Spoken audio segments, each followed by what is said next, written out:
फिर से तेज होते हुए दिखे जा रहे हैं। देर रात गाजा पर आईडीएफ की दमदार एयर स्ट्राइक देखने को, हमास के बड़े अड्डों पर इजरायली बम बरसते हुए दिखाई दिए।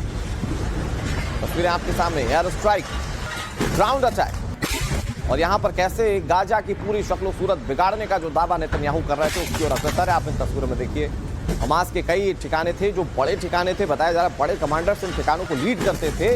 यहां पर एक के बाद एक गोले बरसाए गए। इस दमदार एयर स्ट्राइक में काफी ज्यादा नुकसान की आशंका जाहिर की जा रही है। ये गाजा पट्टी की हम आपको तस्वीरें दिखा रहे हैं। रात के अंधेरे में हमले हुए और एक के बाद एक धमाके होते हुए यहां पर देखे जा रहे हैं।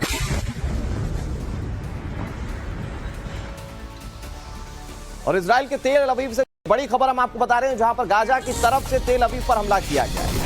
हमास ने तेल अवीव पर कई रॉकेट्स दागे हैं। इजराइल ने हवा में हमास को जवाब दिया है। एयर डिफेंस सिस्टम आयरन डोम से वार किया गया। हवा में हमास के सभी रॉकेट्स मार गिराए गए हैं। ये तस्वीरें इस वक्त टीवी स्क्रीन पर आपके सामने।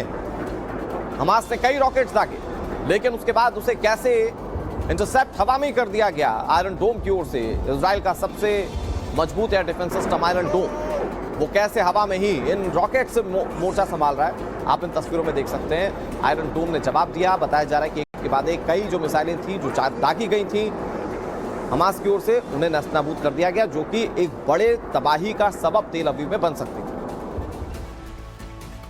और इजराइल के तेल अवीव से एक और बड़ी खबर हम आपको बताने जा रहे हैं। आयरन डोम से मिसफायर होने की बात सामने आ रही है। तेल अवीव शहर पर आयरन डोम गिर गया है, यानी कि आयरन डोम से निकली हुई जो मिसाइलें जो इंटरसेप्ट करती है बेसिकली दूसरे मिसाइलों को, वो अपने ही शहर पर गिर गई। हालांकि कई बार तकनीकी दिक्कतें इस तरह की देखने को मिलती हैं जब तकनीक पर बहुत ज्यादा लोग आधारित हो जाते हैं। ये देखिए, ये अपने इलाके में गिर गई।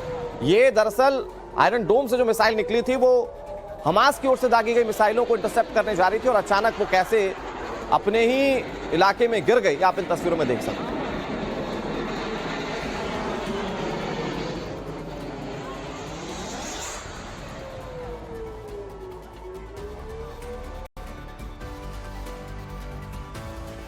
और करीब 5 सप्ताह से इजराइल और हमास के बीच जंग जारी है। अब आपको युद्ध को लेकर कुछ अहम जानकारियां हम देने जा रहे हैं। आपको बताते हैं कि 31 दिनों से जारी लड़ाई में अब तक दोनों तरफ से कितने लोगों की जानें जा चुकी हैं, जो सबसे इंपॉर्टेंट फैक्टर है। पहले सप्ताह 7 से 13 अक्टूबर के बीच इजराइल में 1300 तो गाजा के 1799 लोगों की मौत। फिर दूसरे हफ्ते की बात करें, 14 से 20 अक्टूबर के बीच में इजराइल में 103 तो गाजा में 2338 लोगों की मौत हो गई। ये वो वक्त था जब इजराइल ने फुल फ्लैश हमले करना शुरू कर दिए। तीसरे सप्ताह की बात करते हैं, जो कि 21 से 27 अक्टूबर के बीच का है। यहां इजराइल में एक भी मौतें नहीं हुई, लेकिन गाजा में चूंकि इजराइल हमले बहुत तेज कर रहा था, यहां 3189 लोगों की जानें चली गई। चौथे हफ्ते में, जो कि 28 अक्टूबर से 3 नवंबर का है, जहां इजराइल में एक भी मौतें नहीं हुई। हमले हालांकि किए गए हमास की ओर से, लेकिन गाजा में 1901 लोगों ने जान गंवा दी। जबकि 5वें हफ्ते की बात करें, जो कि 4 नवंबर से लेकर अब तक का है, तो यहां पर गाजा में अब तक 543 मौतें हो चुकी हैं। 31 दिन में जो दोनों तरफ से डेथ टोल है, यानी कि मरने वालों का आंकड़ा है, वो इजराइल में अब तक 1403 है, तो गाजा में अब तक 9770 है, जहां पर 9770 लोगों की जानें गाजा स्ट्रिप में जा चुकी हैं। इधर हमास के हमलों के तबाह हुए वाहनों की पड़ताल में इजराइल जुटा हुआ है। बर्बाद गाड़ियों की फॉरेंसिक टीम जांच कर रही है, लेकिन ऐसा कर क्यों रही है, आपको दिखाते 30 सेकंड की इस रिपोर्ट में। इजराइल की तेल अवीव से बड़ी खबर आपको बता रहे हैं, जहां तेल अवीव पर गाजा से रॉकेट्स दागे गए। हमास ने तेल अवीव में 12 से ज्यादा रॉकेट्स दागे, जहां धमाकों की वजह से कई गाड़ियों में आग लग गई। आसपास की कई इमारतों को नुकसान भी हुआ है। बड़ी खबर आपको बता रहे हैं, तेल अवीव पर गाजा से रॉकेट्स दागे गए हैं। बताया जा रहा है 12 से ज्यादा रॉकेट्स दागे गए थे, जिसमें कुछ रॉकेट जो हैं वो तेल अवीव में गिरे भी, और उसके बाद कैसे हालात बन गए। तस्वीर आपके सामने टीवी स्क्रीन पर, ये धमाके हुए और उसके बाद गाड़ियों में आग लग गई। कैसे गाड़ियां चकनाचूर हो गई, अंदाजा लगाइए। एक बार जरा फर्ज कीजिए कि यहां पर कोई अगर शख्स मौजूद होता तो उसका क्या हो सकता था।